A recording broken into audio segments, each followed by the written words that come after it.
Nagmamadali ng makalis ng ilog ang magkaibigang Dennis at Chad dahil napansin nila na makulimlim ang ulap. Hindi kasi sila maaaring magtagal sa ilog dahil malaki ang tsansa na buhos ang malakas na tubig mula sa taas ng bundok. Si Dennis at Chad ay mga traveler. Pareho silang mayayaman at talagang nakakaangat sa buhay.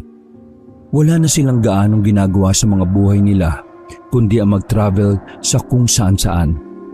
Isa na nga ang Palawan sa kanilang napuntahan.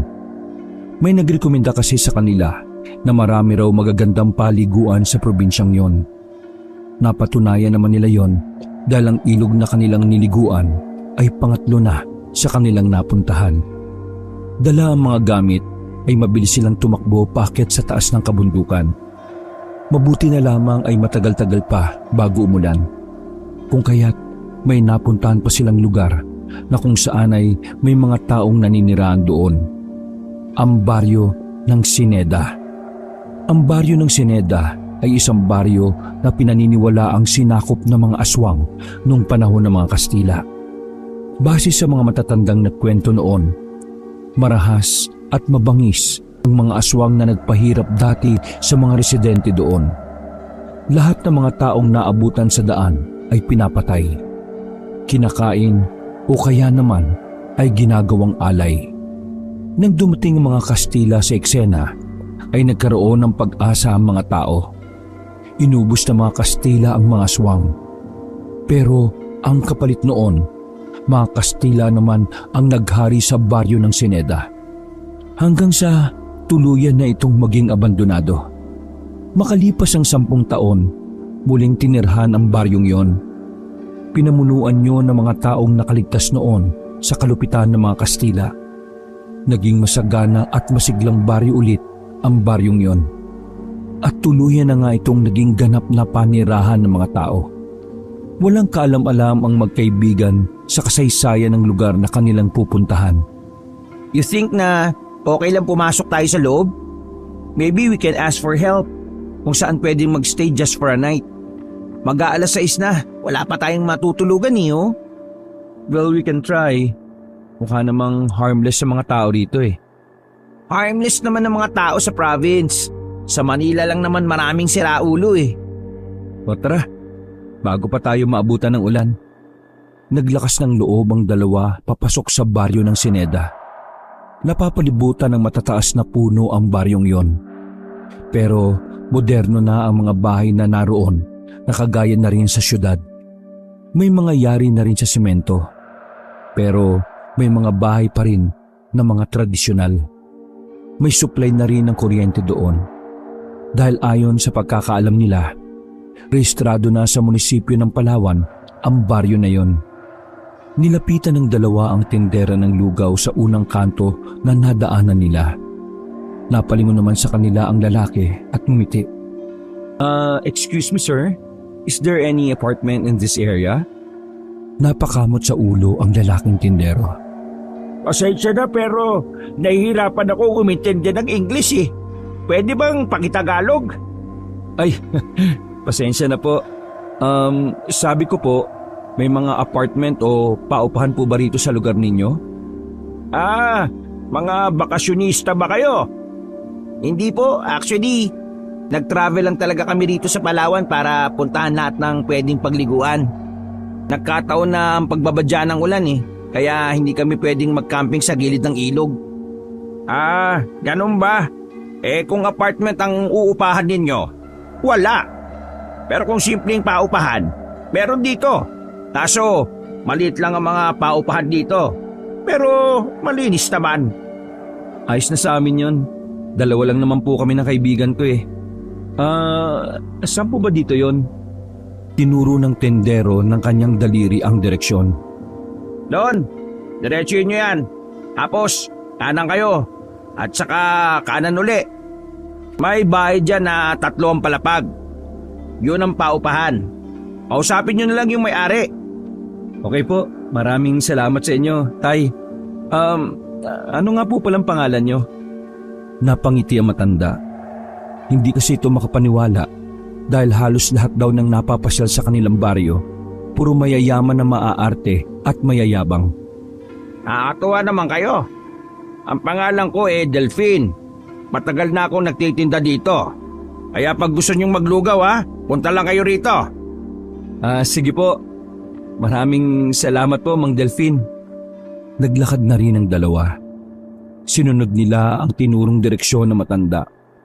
Makalipas lang ang ilang minuto ay nakita na rin nila ang sinasabing paupahan. Medyo may kalumaan na ang labas. Pero kapansin-pansin na organisado ang mga nakatira doon. Wala kasi mga nakasampay sa mga bintana. Di gaya ng isa sa kondo sa Maynila na narentahan ng dalawa dati. Oh, goods na ito bro. Okay na, no?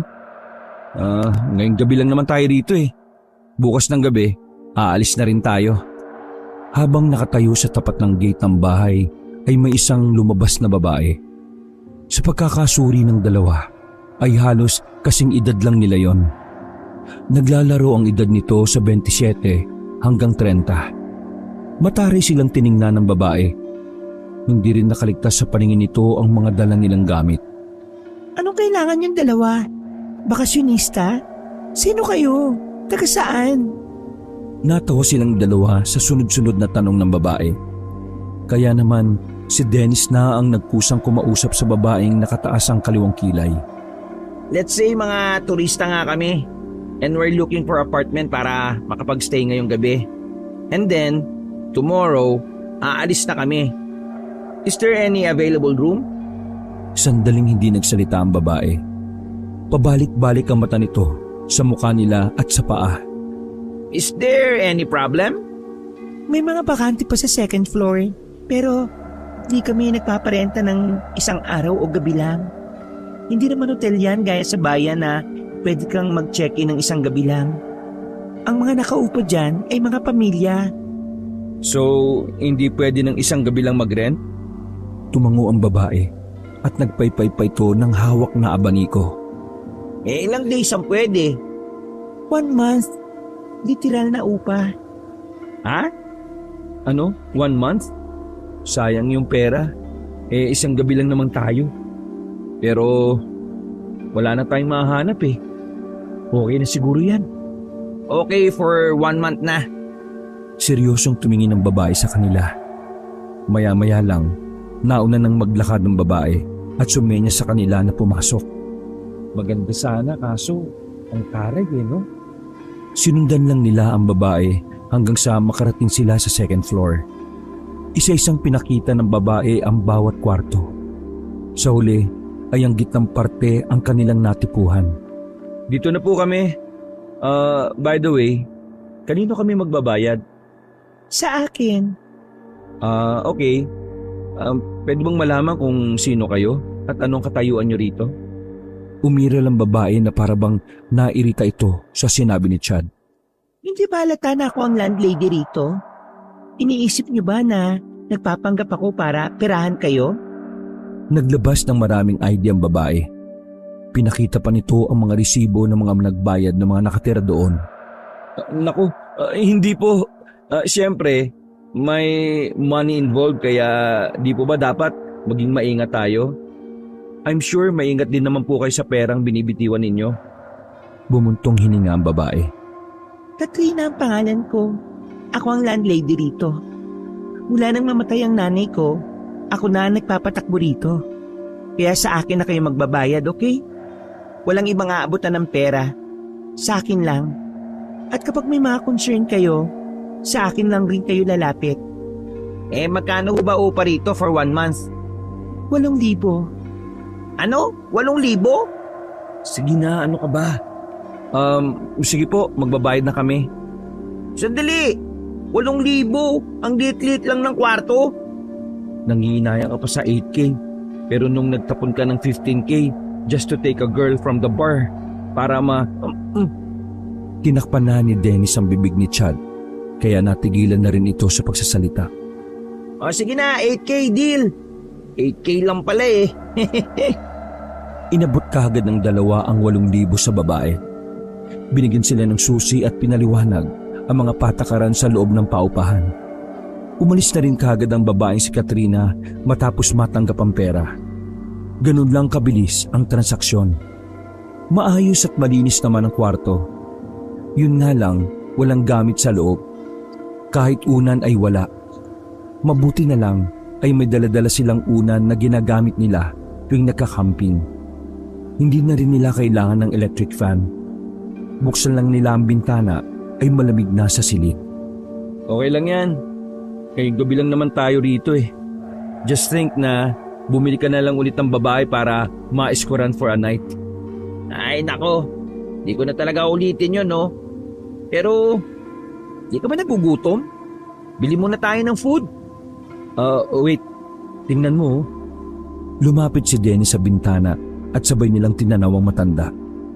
Sa tapat kasi ng bintana nila, may bahay na yari sa kawayan at may malawak ding bakuran.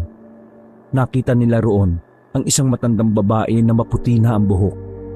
Ngumiti lang sa kanila ang matanda. Hindi lang nila masyadong makita ang ngiti dahil medyo madilim na doon.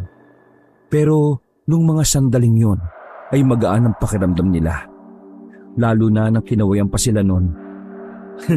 Cool ni Lola oh. Naalala ko tuloy Lola ko eh. Musta na kaya yun? Buti ka pa nga may lola eh. Ako, pinanganak na wala ng lola ko. Kaya pala malapit ka sa matatanda. I mean, you're close with them and napaka-genuine yung treatment mo sa kanila. Oo nga. Just like that. Uy, natawag yata tayo. Ha? Talaga ba? Pinakawayan nga tayo eh. Pinabababa tayo. Sure ka ba? Is it okay na kumausap tayo ng totally stranger? Kahit pa mukha namang harmless? Kumausap nga tayo ng tindero kanina, di ba? Tara na, baka may gustong sabihin si Lola. Oo nga no. Okay. Tapos, bilhin na rin tayo ng pagkain. Lumabas ng silid ang dalawa. Paglabas nila ng paupahan, ay pinuntahan nila ang kinaroroonan ng bahay. Nasa labas lang sila ng bakuran. Naghihintay na rin pala ang matanda doon.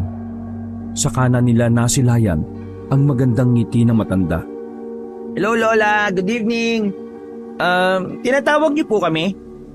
Natutuwa lang ako kasi may nakatira na ulit doon. Teka, taga saan kayo? We're from Manila. Pero nagta-travel po kasi kami. And then tomorrow, aalis na kami para umuwi. Aalis na kagad kayo? Ang bilis naman. Kasi Lola, naghanap lang talaga kami ng matutulugan eh. Since mukhang uulan ngayong gabi. Pero wala po talaga kaming balak na magbakasyon. Nako, sayang naman. Kita nila ang lungkot sa mukha ng matanda. Nakatinginan ng dalawa at pareho silang walang ideya kung bakit. Bakit Lola? May problema ba kayo? Wala naman. Gusto ko lang may kausap. Dati kasi yung dumudungaw dyan sa bintana nakausap ko. Araw-araw, gabi-gabi nakukwentuhan kami. Kahit nakatingala lang ako ayos lang.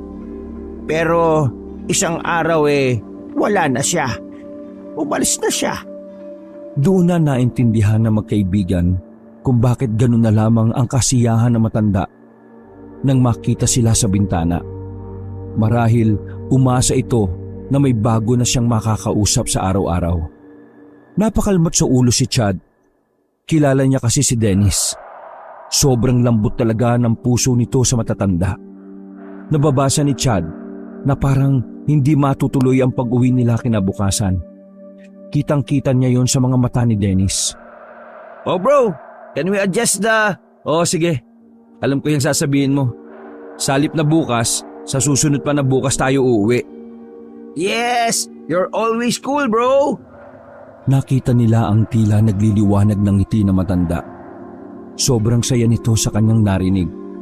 Sa mga sandaling yon, hindi nila maintindihan ang kanilang nararamdaman. Natutunaw ang kanilang puso. Nakakaramdam sila ng awa sa pagiging uhaw sa atensyon na matanda. Lola, may 2 umaga pa para makita nyo kaming dumudungaw sa bintana ha?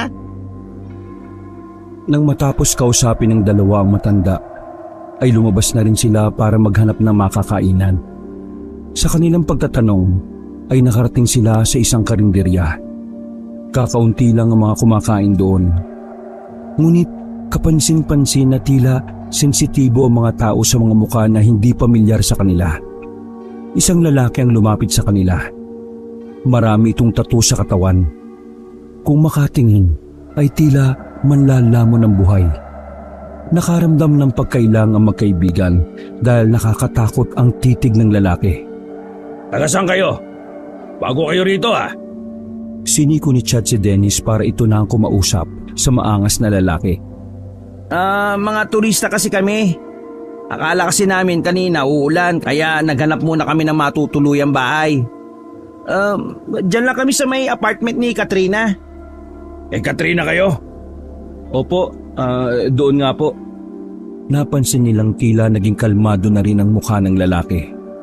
Hindi nila alam kung bakit, pero nakaramdam na sila ng kakaiba. Ganun pa man, sinubukan na lang muna nilang hindi yun pansinin. Sa lakas na kasi ng kalam ng kanilang sikmura, ang mahalaga na lang sa kanila ay makakain. Ano pong available na mga pagkain dito? Suminis lang ang babaeng tinanong niya na buksan ng mga kaldero.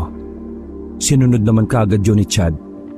Nang makapagdesisyon na kung ano ang kanilang kakainin, ay umupo na rin sila para hintayin ang kanilang order. Napapansin nila na panay ang tingin sa kanila ng lalaking kumausap sa kanila. Ganon din ang ibang naroon at ang tindera. Nalilito na nga ang dalawa kung ano ba ang ginawa nila. Samantalang maayos naman silang nakipag-usap. Maya-maya lamang ay inihain na ang kanilang mga pagkain. Biglang lumapit ulit sa kanila ang lalaki. Binigyan sila ng bawang nang wala man lang dahilan. Nang tanggapin nila ang bawang, ay agad din namang binawi ng lalaki. Hindi na nakati si Dennis dahil nawiwirdohan na siya sa mga kinikilos sa mga tao roon. Can I ask you something? Ano bang problema at bakit parang hindi kayo komportableng nandito kami? Naabala ba namin kayo kaya better na umalis na lang kami? Bumuntong hininga ang lalaki. Nakaramdam ito ng hiya para sa dalawa. Pasensya na kayo kung ganitong trato namin sa inyo Hindi nyo kami masisisi dahil meron na kaming trauma sa mga dayo Okay, naiintindihan ko. Pero sana sinabi nyo kaagad para hindi kami naguguluhan. Kung sasabihin naman namin kaagad, paano namin kayo mabubuko kung sakali mang tama ang hinala namin? Wait. Pwede niyo bang sabihin sa amin kung ano yung nangyari at bakit nagkaroon kayo ng trauma sa mga dayo?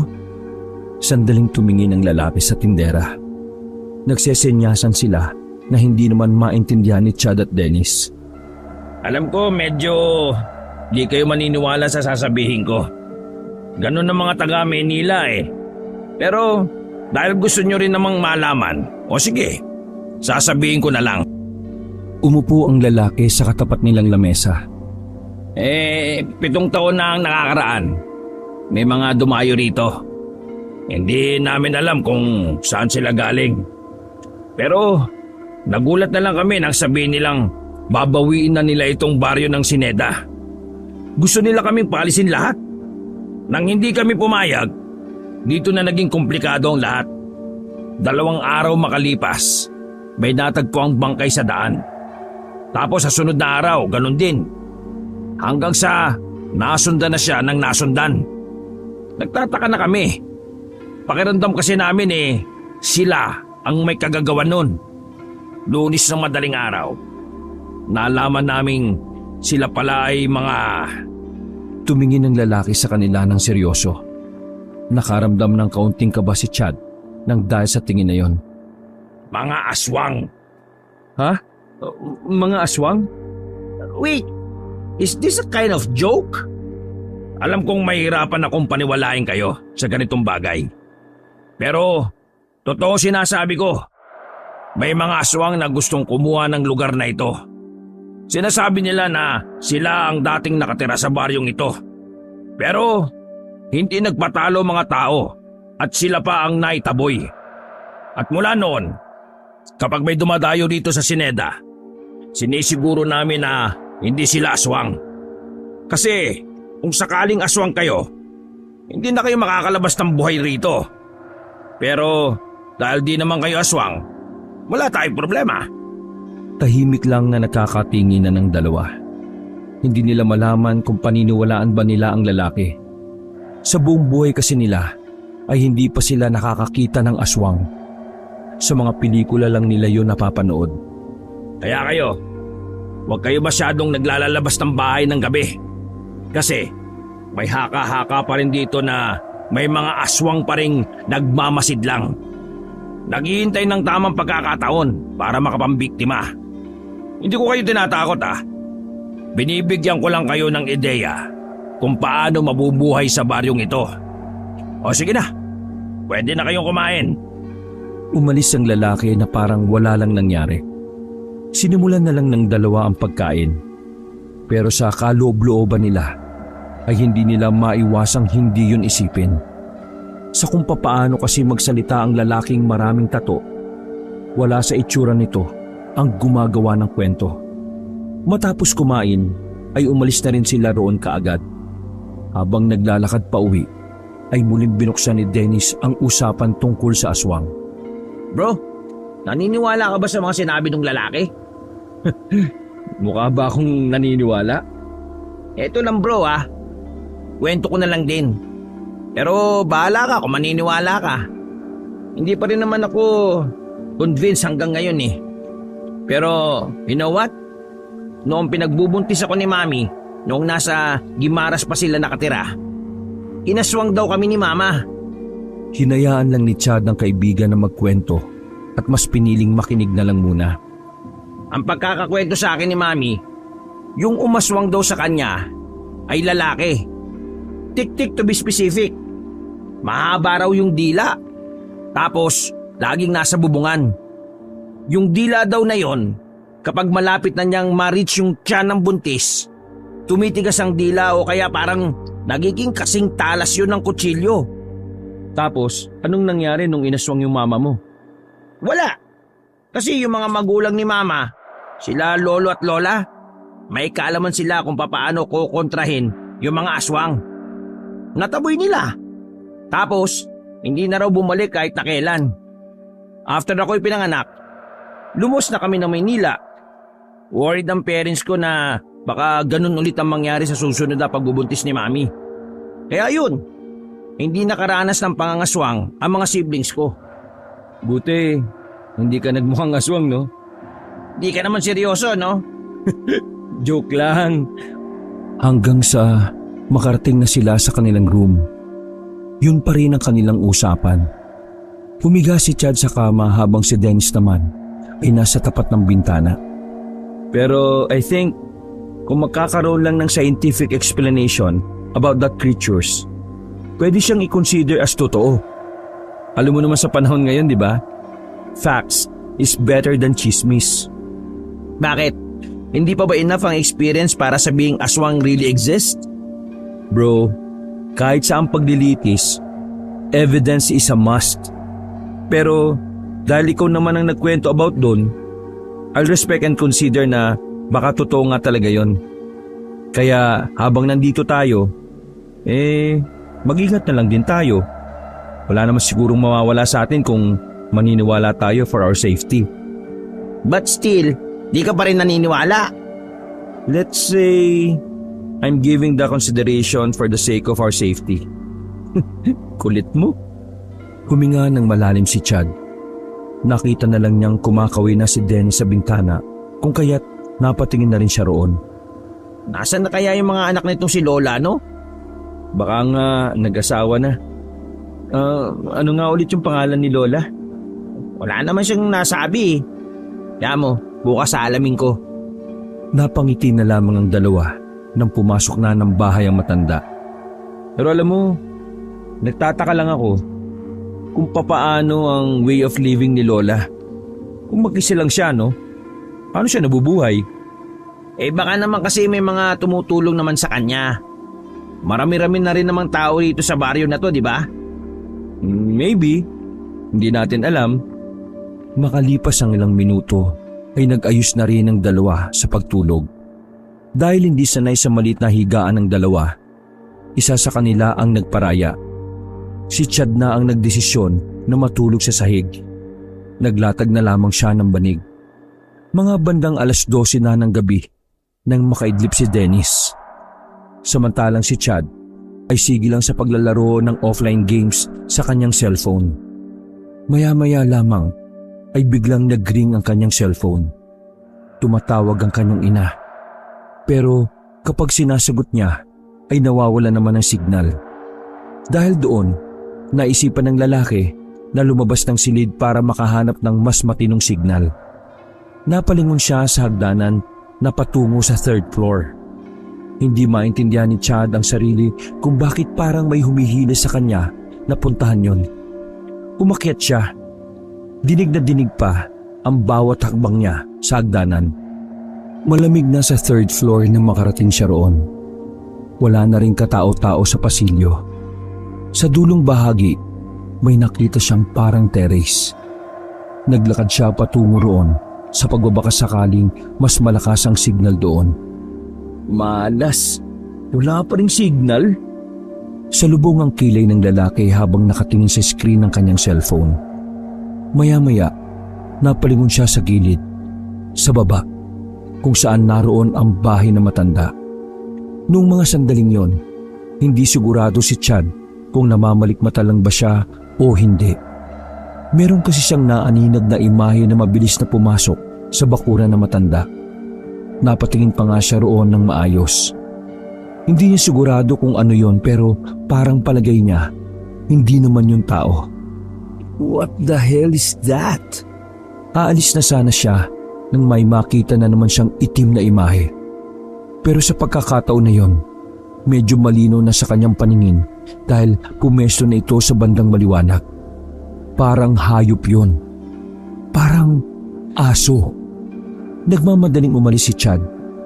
Bumalik siya sa kanilang silid at binuksan ang bintana para malapit na makita kung ano nga ba talaga ang naroon. Pero sa kasamaang palad, wala nang itim na imahe sa bakuran ng matanda. Ha? Wala? Ano ba yun? Guni-guni ko lang ba yun? Nang wala naman siyang napala roon, ay isnarado na lamang niya ang bintana. Humiga na lang siya ulit sa kanyang ligaan. Dahil sa kanyang nakita, ay mas lalo siyang nahirapang makatulog. Dumagdag pa yun sa kanyang isipin. Nilibang na lamang niya ang kanyang sarili sa paglalaro. Hanggang sa di na niya namamalayang inumaga na pala siya. Saka lamang siya nakaramdam ng antok nang magising na si Dennis. 1:00 na nang magising si Chad. Malamig ang simoy ng hangin noong mga sandaling yon. Sumilip siya sa bintana. Makulimlim na naman ang mga ulap. Oh, nasaan kaya yung isang yun? Tiningnan niya sa bakuran ng matanda pero hindi niya nakita roon si Dennis. Hindi rin naman niya magawang i-text dahil kailangan pa rin niyang maghanap ng matinong signal. Matapos makapag-toothbrush, lumabas na muna ng silid ang lalaki. Naisipan niya kumain na muna dahil nalipasan na siya ng tanghalian. Habang naglalakad sa hagdanan, nakasalubong niya ang landlady na si Katrina. Huminto ito at seryosong tumingin kay Chad. Good morning. Yung kasama mo, What? pagsabihan mo na wag makihalubilo kay Aling Pasita, ha? Aling Pasita? Nakita niyo yung bahay sa tapat ng bintana ninyo? Si Aling Pasita ang matandang naroon. Okay. So, ano naman problema? Bakit pagsasabihan ko yung kaibigan ko? Tayo na kayo rito sa Sineda. Hindi niyo alam kung ano ang matandang yon. Kaya kung ako sa iyo, ilalayo mo ang kasama mo roon. Kung ayaw mong matulad kayo sa dating nakatira sa kwarto ninyo. Nagsalubong ang kilay ni Chad. Sa hindi mapaliwanag na dahilan, ay bigla na lamang siyang kinabahan. Pinagmasdan lang ni Chad na papalayo ang babaeng si Katrina. Napapaisip siya sa sinabi ng landlady. Sa kabilang banda, nagkaroon siya ng pagkabahala at pag-aalinlangan. Kinakabahan siya at ang palagay niya ay may kahulugan ng kaba na yon. Dahil doon ay nagmamadaling lumabas ng paupahan ang lalaki. Hinanap niya ang kaibigang si Dennis, ngunit wala ito sa bakuran ng matandang si Pasita.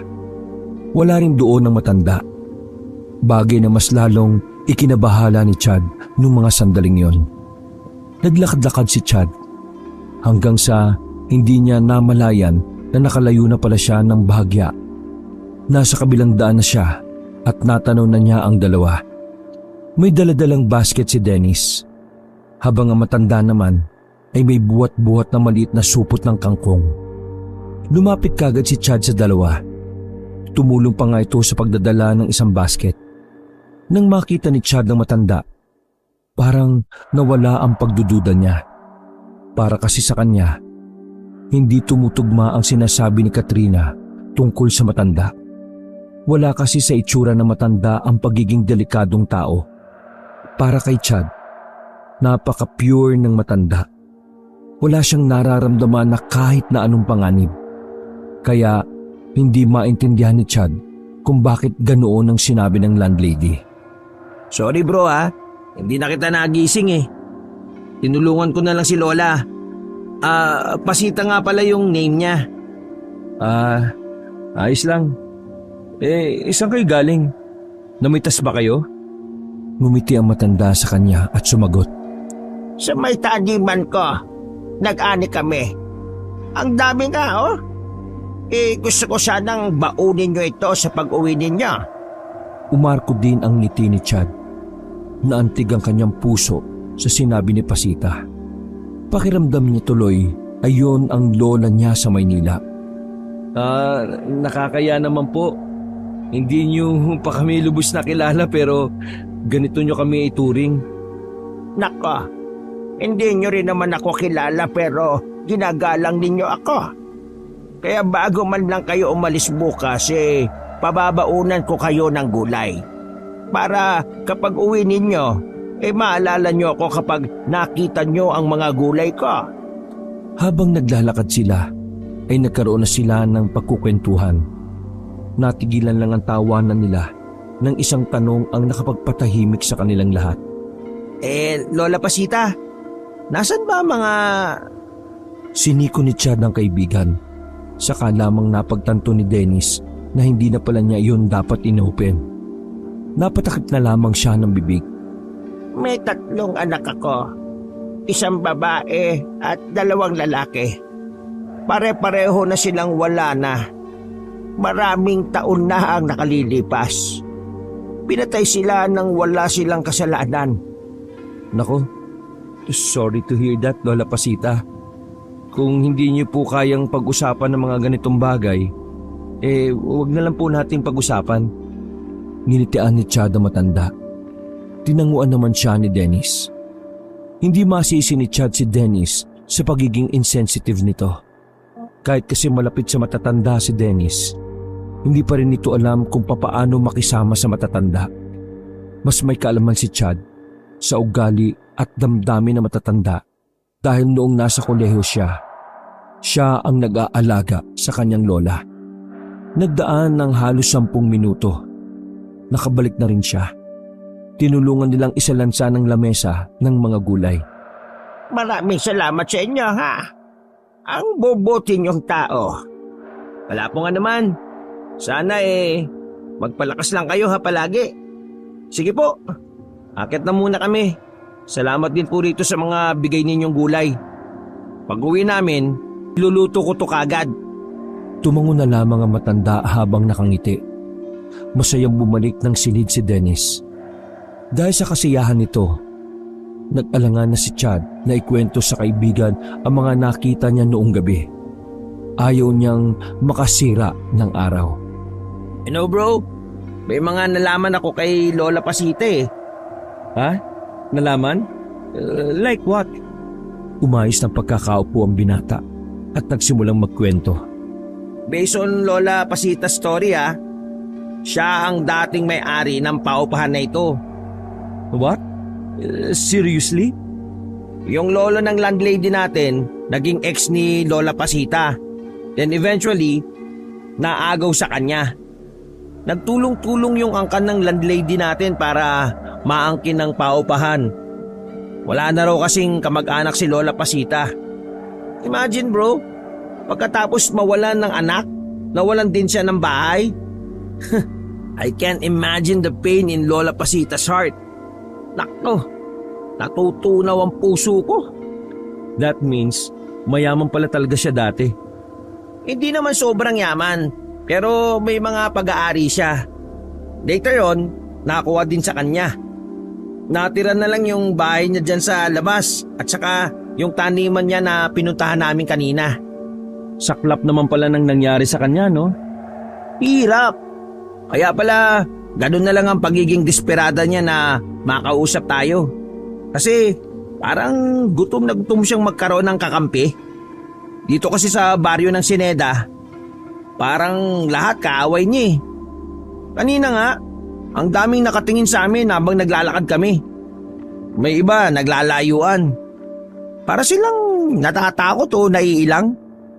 Hindi ko na nga lang pinansin kasi may mga dala kami. Muling umandar sa utak ni Chad ang mga sinabi ni Katrina. Sa puntong yon, nagtugma ang sinabi ng landlady at ang kwento ni Dennis. Sa isip-isip ni Chad, kung iniiwasan o kinatatakutan nga ng mga tao ang matanda, malaki talaga ang tsansa na may kakaiba kay Pasita. Are you okay bro? Ha? Ayos lang ako. I'm fine.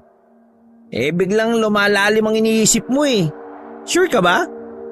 Anong lumalalim? Gutom na ako, loko ka. Ay, oo nga pala. Hindi ka pa pala kumakain. Sorry nakakalimutan ko bumili sa labas eh. Teka, bili muna ako para makakain ka na. Nakakain na kasi ako eh. Deliver ako ni Lola Pasita. No thanks. Ako nang bibili. Pahinga ka na dyan. Kagigising ko lang din naman eh. At hindi naman ako pagod. Sigurado ka? Oo nga, kulit mo. O sige na, labas muna ako. Tinapik ni Chad sa balikat si Dennis. Naglakad na siya palabas ng bahay. Dahil mag-isa na lamang siyang kumakain, naisipan ng lalaki na puntahan ng lalaking si Delphine, ang nagtitinda ng lugaw dun sa bungad. Kakain siya ron para tikman kung masarap ba ang lugaw. Nagbabaka sakali na rin siya na baka may alam ang matandang lalaki kung sino ba talaga si Aling Pasita. Habang naglalakad sa tirik ng araw, lahat ng makasalubong niyang tao ay nakatingin sa kanya.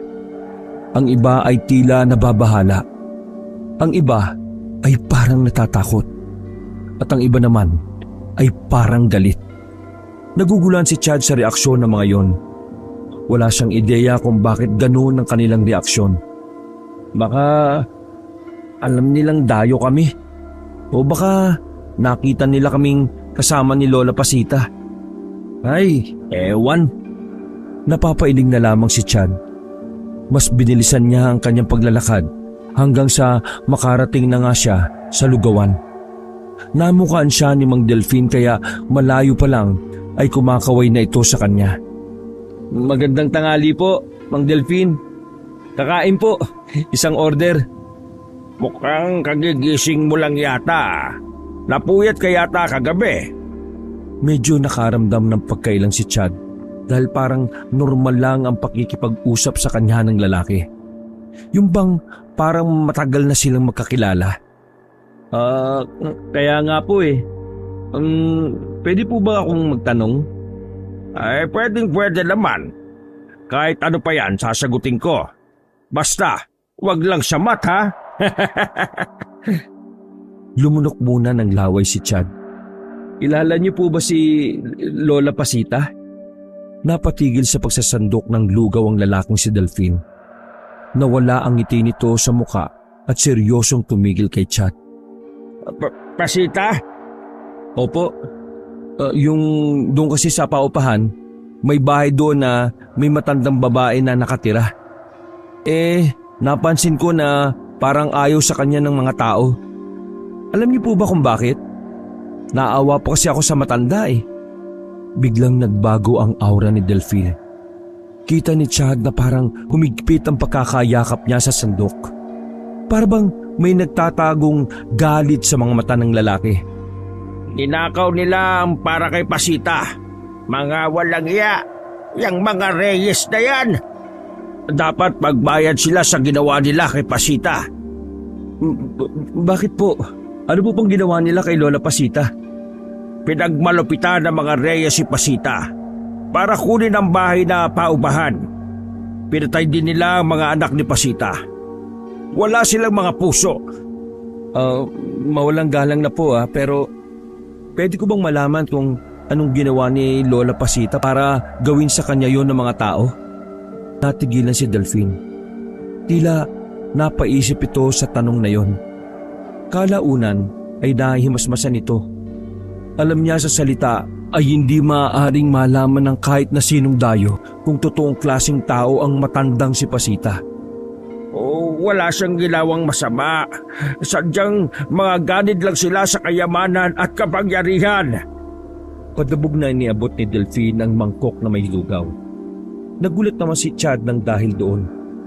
Nang medyo matauhan ay paulit-ulit na humingi ng paumanhin ng lalaking si Delphine. Pasensya ka na ha. Hindi ko talaga mapigilan ang sarili ko Pasensya na rin po. Napaalala ko kung ano man ang iniiwasan nyo ng maalala. Huwag ko kayo mag-alala. Hindi na po ako magtatanong ng kung ano pa man ang nangyari doon. Wala kang kasalanan. Sila ang may kasalanan.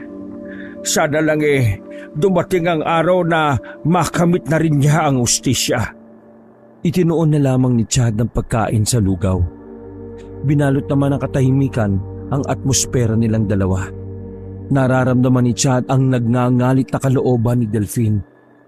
Kahit hindi sabihin ng matandang lalaki, halatang halata ang pagkamuhi nito sa mga mata nito. Maya-maya ay natapos na rin siyang kumain. Bago siya umalis, nagbitaw pa ng salita si Delphine. Kahit na anong sabihin nila kay Pasita, wag na wag kang maniniwala. Nawala ang ngiti ni Chad. Tinanguan na lamang niya ang sinabi ni Delphine. Nang makabalik ay wala na naman si Dennis sa silid. Pagtanong niya sa baba ay nakita niyang si Delphine na nasa bakuran na matanda. Nagsisibak yun ng kahoy. Hindi pwedeng ma-attach si Dennis kay Lola Pasita. Baka mamaya ma-move na naman yung uwi namin bukas. Sumapit ang gabi. Maaga silang humiga dahil maaga rin silang aalis kinabukasan. Habang nagpapaantok ay napansin ni Chad na malungkot si Dennis. Nalulungkot ka ba kasi iiwan na natin si Lola Pasita? Bumangon si Dennis at sumandal sa pader. Oo bro, ngayon ko lang kasi naramdaman na magkaroon ng lola Pero wala akong magagawa. Bukas na ang alis natin. Sayang ang flight natin kung mananatili pa tayo dito. Kaso naawa talaga ako kay Lola Pasita Huwag ka na mag-alala, ha? Natigil ang pananalita ni Chad nang makarinig sila ng mga tinig ng lalaki na parabang galit na galit. Nang dumungaw sila sa bintana, nakita nilang kinakaladkad si Pasita at nasubsob pa sa lupa. Aba, mga gago to Uy, sandali! Biglang tumakbo palabas ng silid si Dennis. Sinundan din naman ito kagad ni Chad. Hoy! Who the hell are you para saktan si Lola Pasita ha? Natigilan ng mga lalaki at nagulat sa kanyang pagdating. Agad din naman nilang nilapitan si Pasita at tinulungang makatayo. Kapitan, may epal Paano to? Dumako ang tingin ni Chad at Dennis sa isang lalaking hindi pa naman katandaan. Siya ang kapitan. At sa gilid nito ay naroon ang kanilang landlady na si Katrina. Mga bagong umuupa ang mga yan sa bahay, Tay. Tatay mo tong kapitan na to? Bakit ganito ginawa niyo sa matanda? Mga wala kayong galang Lumapit ng bahagya ang kapitan. Kung ipagtanggol mo ang matandang yan, parang kilala mo yan Alam mo ba kung ano yan? Wala akong pakialam. Ang akin lang, if you have business with her, don't hurt... Aswang ang matandang yan! Napanganga si Chad at Dennis sa kanilang narinig. Hindi maproseso ng kanilang utak ang mga nangyayari. Paulit-ulit na tumutulig sa kanila ang salitang aswang. Mga dayo lang kayo sa lugar na ito. Kaya wala kayong alam sa mga nangyayari sa nasasakupan ko. Yang ipinagtatanggol ninyo ay leader ng mga aswang. Tiningnan ni Chad ang matandang si Pasita. Nakayuko lamang ito at tila nahihiyang mag-angat ng tingin. Noong mga sandaling yon, kumbinsido na si Chad na totoo nga ang sinasabi ng lalaking maraming tato.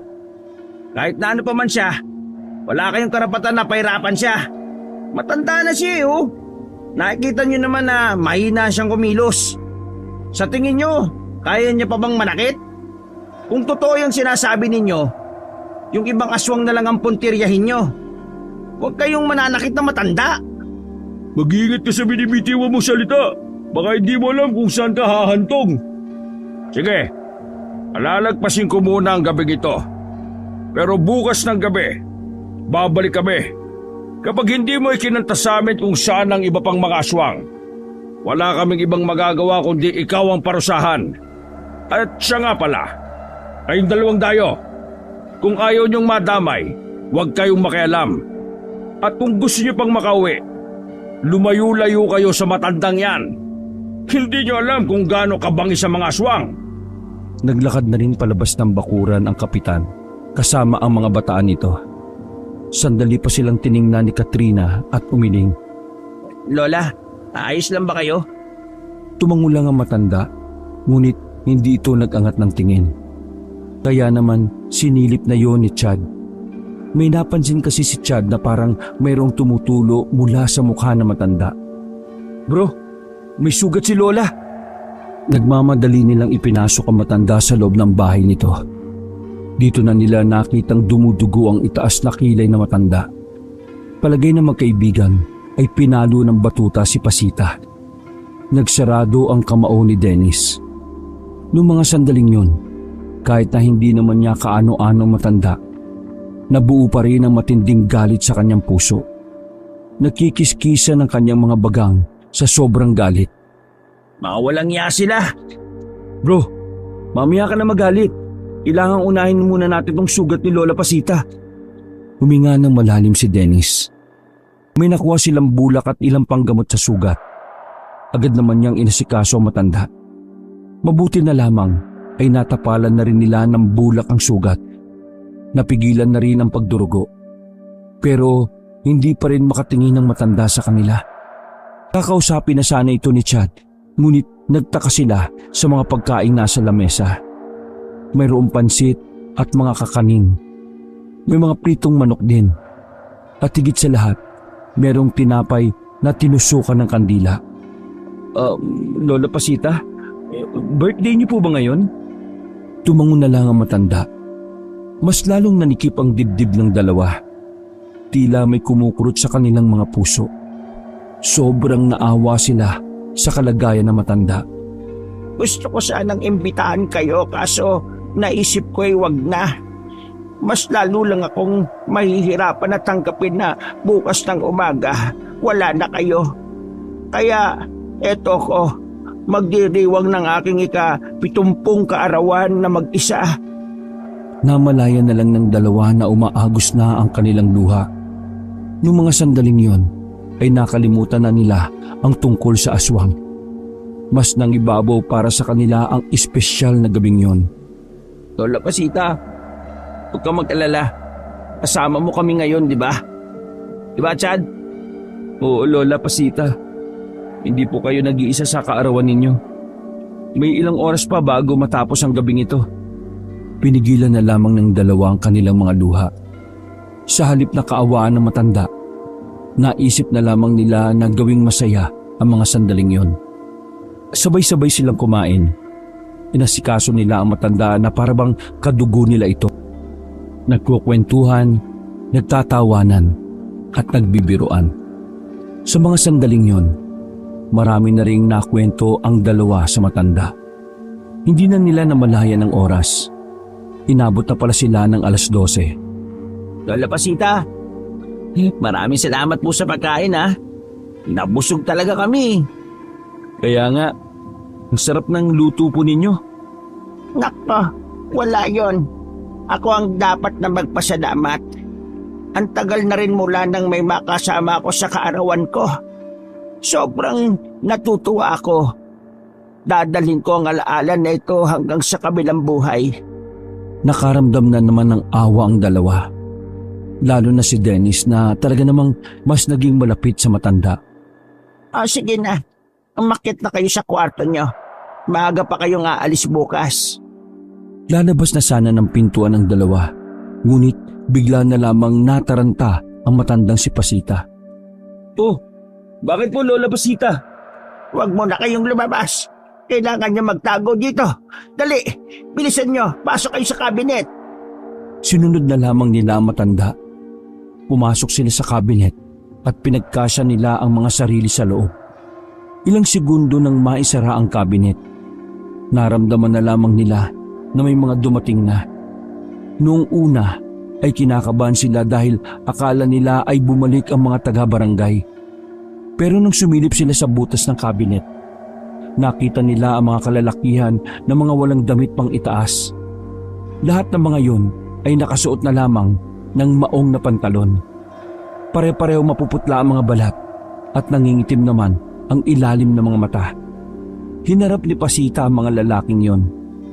Base sa nasasaksihan nila, kilala ng matanda ang mga lalaki.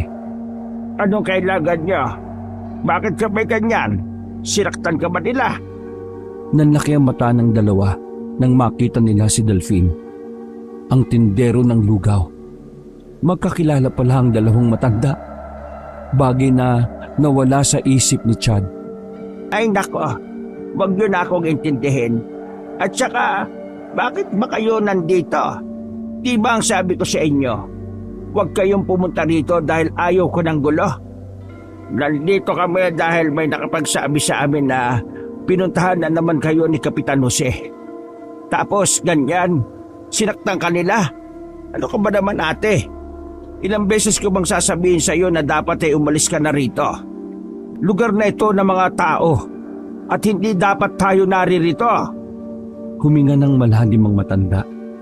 Delphine, alam mo naman na hindi ko kayang iwan ang lugar na ito. Nandito ang lahat ng alaala ng mga anak ko. Mas madali akong mamamatay kapag pinilit kong kalimutan ng lahat. Mas magiging masaya ako kung dito ako mamamatay sa bahay na ito. Kaya sana naiintindihan mo. Naiintindihan kita pero hindi na tama ang ginagawa nila.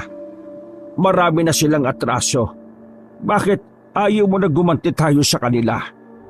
Inagaw nila ang bahay na ito na ginawa nilang paupahan. Pinatay nila ang mga anak mo na wala namang kinalaman sa galit nila sa atin. Tapos ngayon, tinuturing kanilang basura, ate. Wala tayong kasalanan sa kanila. Bakit sila ganito sa atin? Ang kasalanan ng mga ninuno natin ay kasalanan ng lahat ng henerasyon. Hindi na natin may aalis sa lipunan ng katotohanan na kapag ikaw ay nabuhay bilang aswang, iyon ang pinakamalaki mong kasalanan. Mas lalong kinilabutan ng dalawang magkaibigan na nakatago sa loob ng kabinet. Palagay nila ay sinadya ni Pasita na marinig nila ang mga salitang yon. Pero hindi pa rin ako papayag na ginaganyan kanila. Dahil unang-una naman sa lahat, baryo natin ito. Baryo ito ng mga aswang at hindi ng mga tao. Sa hindi inaasahang pagkakataon, biglang kinapitan ng kamalasan si Chad at Dennis. Nawalan sila ng balanse habang nasa loob sila ng kabinet. Natumba sila at tuluyan ang nailuhan ng kabinet. Gulat na gulat ang lahat habang nakatingin sa kanila. Bakit sila nandyan? Hello po, Mang Delphine. Dito kasi kami nilabas ng portal eh. Nagawa pang magbiro ni Dennis pero hindi yun nagustuhan ni Delphine. Ate, anong ibig sabihin nito? Bakit may tao rito? Narinig nila ang tungkol sa atin. Baka mamaya ipagkalat nila ito. Mang Delphine, magkakilala naman tayo, di ba? Magtiwala kayo sa amin. Manahimik ka! Hindi ikaw ang kausap! Napatakip na lamang ng bibig si Chad. Nakaramdam siya ng takot sa mga kasama ni Delphine noong mga oras na yon. Lahat kasi ng kalalakihan na yon ay mapuputla na ang balat at tila nanlilisik pa ang mga mata. Huwag kayo mag-alala sa kanila.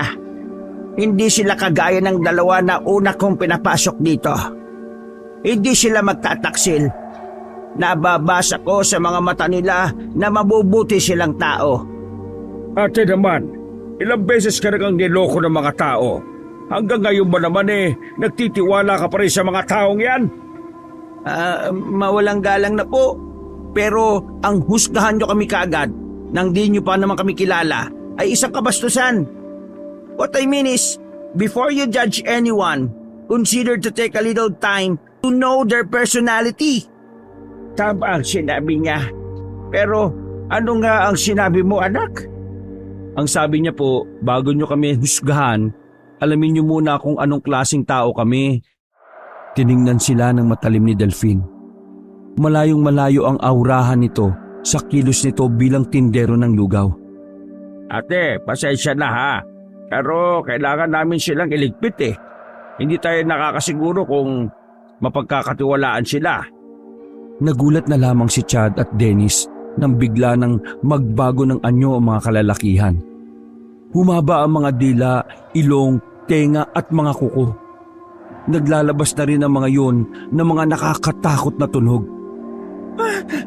Delphine! Pasensya ka na ate. Pero ito ang unang pagkakataon na sasalubungin ko ang gusto mo. Kapag sinaktan niyo sila, para mo na rin sinaktan ng mga anak ko. Sa sinabing yun na matanda na parang maluha-luha, napatingin si Delphine sa kanyang gagawin. Kumalman na rin ang iba pang aswang na nasa likuran ng lalaki. Mula nang makita ko silang dalawa, pakiramdam ko, nakasama ko ulit ang mga anak ko. Kaya sana hayaan nyo na lang ako. Dahil bilang na lamang naman ang buhay ko rito sa mundong ito. Sana hayaan yung maramdaman ko man lang sa huling sandali ko. Kasama ko ang mga anak ko. Napatingin sa ibang direksyon ng lalaking si Delphine. Pero makikita na tila naiiyak na rin ito ng bahagya. Samantala, wala namang lumalabas na salita sa bibig ni Dennis at Chad. Masyado silang nawiwindang sa mga nangyayari. Hindi nila inakala na totoo ang mga aswang. Na makakaharap nila ang mga aswang sa ganoong klase ng pagkakataon. Ay, kayong dalawa, bantayan niyo siya ha. Kapag may nangyaring masama sa kanya, nako, lagot ang mayayari sa akin. Hindi na nagtagal pa sila Delphine at dali-dali na rin silang lumabas. Parang mga ninja ang mga yun na tumalon-talon lang sa mga bumungan. Napaulo na lamang si Pasita at huminga ng malalim. Lola Pasita, totoo ba na naaswang ka rin?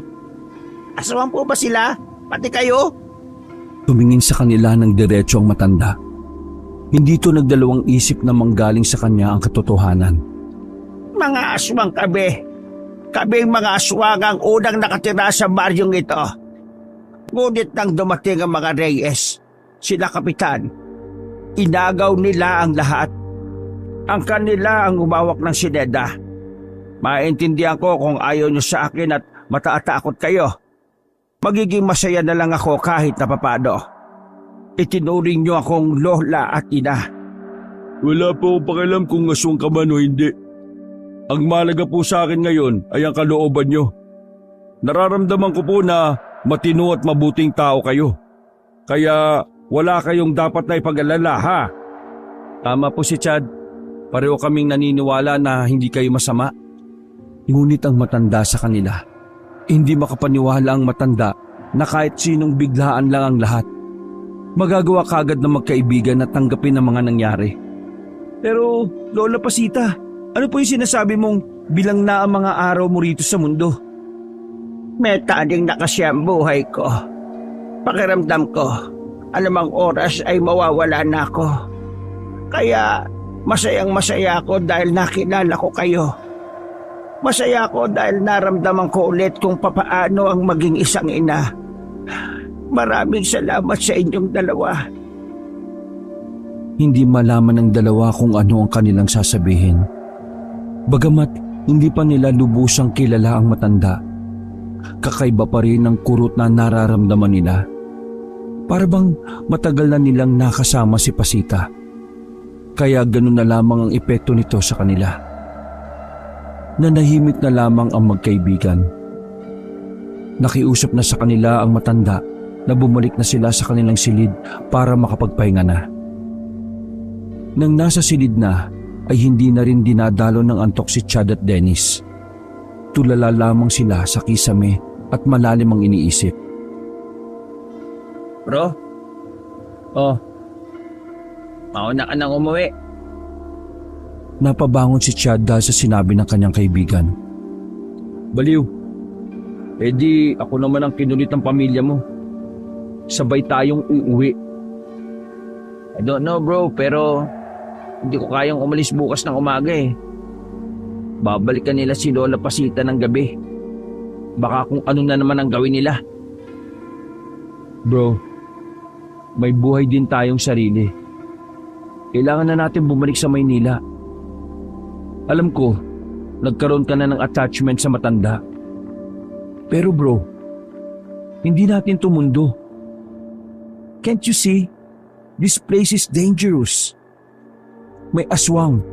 May mga taong ganid sa kapangyarihan. Kung hindi tayo aalis kaagad dito, baka mamaya niyan tayo na mapahamak. Don't forget na meron tayong pamilya. Naghihintay sila sa atin. Napakamot sa ulo si Dennis at napapailing. Bumangon ito at napasandal na lamang sa dingding.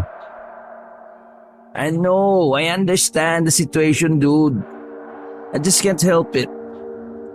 First time ko lang maramdaman na may lola. Kaya hindi ko kaya na iiwan ko na lang siya ng ganun. Knowing na may taning na yung buhay niya. So, what are you planning? Stay here permanently? Pre, inuulit ko. May sarili na tayong mga pamilya. Then tell them na nagpaiwan ako. For some reason. Hindi ako sasama sa iyo bukas ng umaga. Sasamahan ko si Lola Pasita hanggang sa maging okay na ang lahat. Oh, damn. This is what I expected.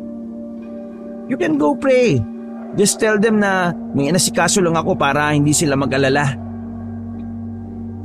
Dismayadong bumuga ng hangin si Chad. Kahit na gusto na niyang umalis kinaumagahan, hindi rin naman niya yun magagawa. Hindi niya kakayaning iwan ang kaibigan niya. Lalo pat alam naman niya kung gaano kadelikado ang nangyayari. O sige na, sasamahan na lang kita. Baka mamaya dito ko pa mamatay. Kasalanan ko pa. The best ka talaga. Pakis nga. Uy, kadiri ka talaga oh. Kinaumagahan ay maaga silang nagpunta sa bahay ni Aling Pasita. Tinulungan nila matanda sa niluluto nitong pagkain. Masaya naman ang matanda nang malaman na naurong na naman ang kanilang pag-alis. Dakong alas 5 ng hapon, 20 minuto bago mag-alas 6, umalis si Chad para bumili ng panghalo sa ginataan na niluluto ni Pasita. Mag-isang naglakad ang lalaki. Bawat madaanan niyang mga tao ay nakatingin sa kanya. Masama ang tingin ng mga ito. Bawat kabahayan din, napapansin ni Chad na may mga nakasabit na roong mga bawang. Wala naman yon nung una siya maglakad-lakad sa daan na yon. Di ba? Yan yung dayo. Yung dumidikit dun sa matandang aswang. Ano nga pangalan nun? Si Aling Pasita. Oo, aswang nga yun. Siguro, ginayuman niya yung lalaki na yan, pati yung isa pa. Kasi, kung nasa normal sila pag-iisip, hindi sila makikihalubilo kay Aling Pasita. Dahil aswang nga yun. Ay nako, kapag hindi sila lumayo sa matandang yon, baka mamatay sila.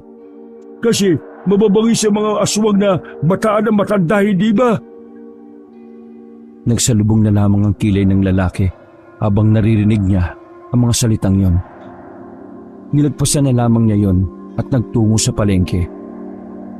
Hindi niya inaasahan na makakasabay niya roon ang kanilang landlady na si Katrina. Iiwasan na sana niya ang babae ngunit humarang ito sa kanya. Sinasabihan ko na kayo, diba? Lumayo kayo sa matanda mamaya. Kasi madadamay kayo kapag naabutan kayo doon. Hindi ko alam kung anong hidwaan ninyo eh. Pero malakas ang kutob ko na kayo ang may kasalanan ng lahat. Ang pagkasakim ninyo ang magdadala sa inyo sa kapahamakan. Pinagpapantaan mo ba ako? Hindi. Sinasabi ko lang ang pwedeng mangyari. Hindi na kinausap pa ni Chad ang babae. Nagmamadali na siyang umalis. Wala na siyang pagkakataon kaya bumalik na rin siyang kaagad. Hingal na hingal ang lalaki na makarating na siya sa bakuran ni Pasita. Nagtataka naman ang matanda at si Dennis dahil sa kanyang pagmamadali. Lola Pasita, kailangan niyo pong umalis dito. Hindi maganda ang mangyayari kapag inabutan nila kayo rito. Malakas ang kutob ko na pahihirapan nila kayo. Ngumiti lang ang matanda. Hindi na ako natatakot, anak. Kayong dalawa ang inaalala ko. Maya-maya umakyat na kayo sa silid ninyo at hayaan niyo ako rito. Madadamay kayo kapag naabutan nilang nandito kayo. Ako na lang. Handa kong saluhin ang lahat. Pero Lola, hindi niyo ito problema. Kaya dapat hindi kayo nadadamay dito. Problema ito naming mga aswang at ang angkan ng mga ganid. Tama si Lola Pasita, pre. Dito na lang kami sa loob para alam namin ang nangyayari. Bro, tama na. Ako dito, doon ka sa taas. Naku naman ang kulit oh.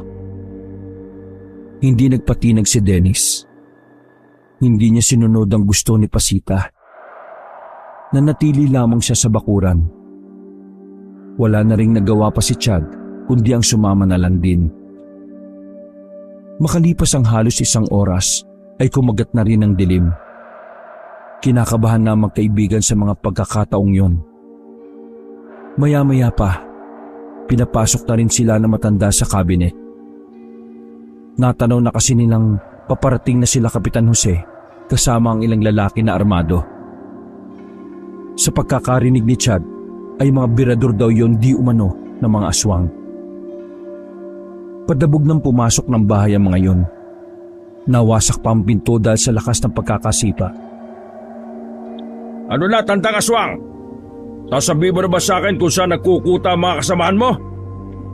Ilang beses ko na bang sasabihin na matagal na akong tumiwalag. Hindi ko na nga kaya magpalit ng anyo bilang aswang eh. Kaya wala akong alam kung nasa ng iba kung meron man. Nagulat sila Chad at Dennis nang biglang hawakan ng kapitan nang mahigpit ang pisngi ni Pasita. Magsasalita ka ba o pasasabugin ko ang bungo mo? May taning na ang buhay ko. Kahit patayin niyo ako, wala na rin kayong mapapala. Sa galit ni kapitan ay sinampal niya ng malakas ang matanda. Balandra ang matanda sa dingding.